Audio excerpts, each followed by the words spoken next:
Malam itu, angin berhembus lembut, membawa aroma tanah basah dari halaman belakang rumah kontrakan tua yang baru saja ditempati oleh pasangan muda bernama Dika dan Lila.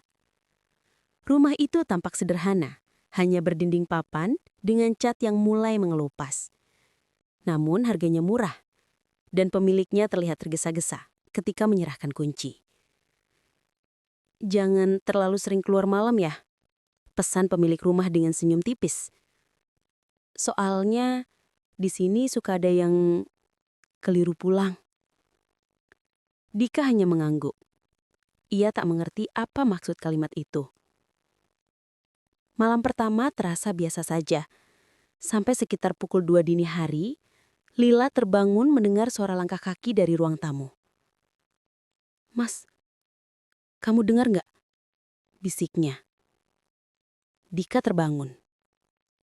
Suara itu terdengar jelas. Pelan, tapi berat. Seperti seseorang sedang berjalan di lantai kayu yang lapuk.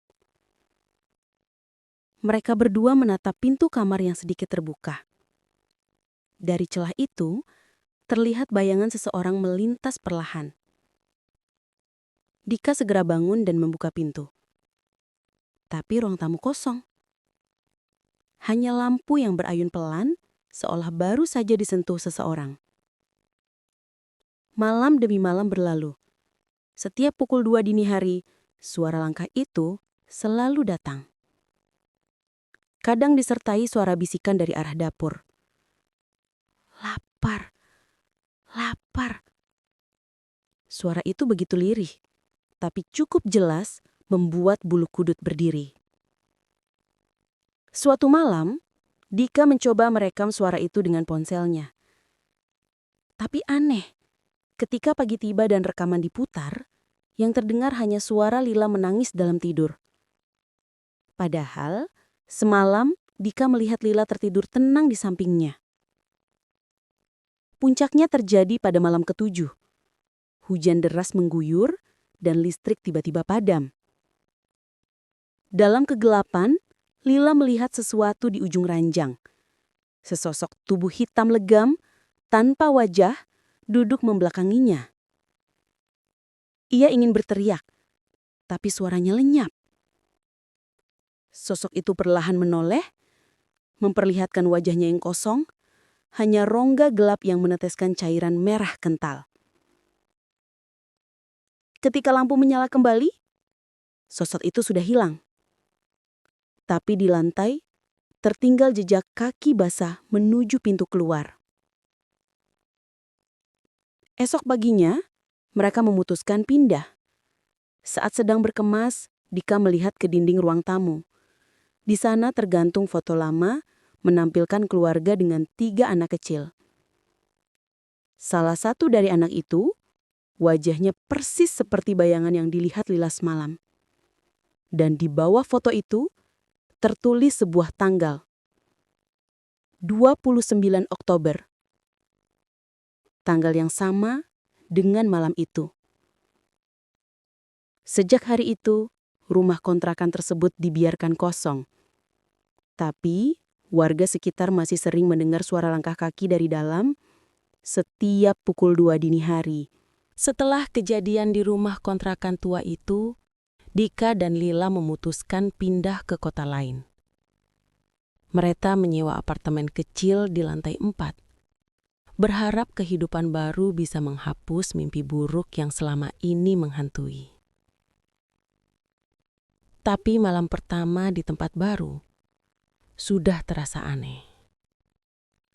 Tepat pukul 2 dini hari, Dika terbangun karena mendengar suara ketukan dari arah pintu depan. Tok, tok, tok. 3 kali. Pelan tapi ritmis. Ia mengintip dari lubang pintu, tidak ada siapa-siapa. Lorong kosong dan sunyi. Namun saat ia berbalik, aroma lembab tanah basah menyeruak. Aroma yang sangat ia kenal. "Mas," suara Lila bergetar. "Lihat deh, kenapa di lantai ada jejak kaki basah?" Jejak itu menuju ke kamar mereka. Dika menelan ludah. Ia menyalakan lampu dan tepat di depan pintu kamar ada satu benda kecil tergeletak. Kunci rumah kontrakan lama itu. Padahal mereka sudah mengembalikannya ke pemilik rumah seminggu lalu. Sejak malam itu, Lila sering terbangun karena mendengar bisikan samar dari balik cermin kamar mandi. "Kalian belum pamit." Suaranya pelan, seperti datang dari jauh. Dika yang mulai curiga, memutuskan untuk menghubungi pemilik rumah kontrakan lama. Tapi nomor itu sudah tidak aktif. Ia pun kembali ke alamat lama esok paginya. Tapi yang ia temukan membuatnya nyaris pingsan. Rumah kontrakan itu sudah rata dengan tanah. Dihancurkan sebulan lalu karena dianggap angker dan membahayakan warga.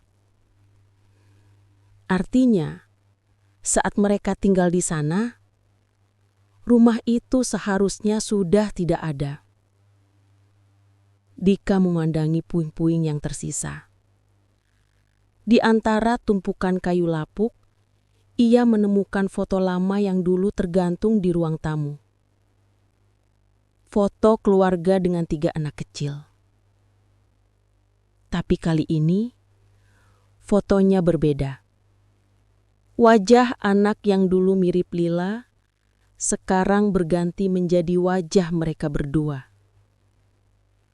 Malam itu, ketika Dika kembali ke apartemen, pintu kamar terbuka sedikit.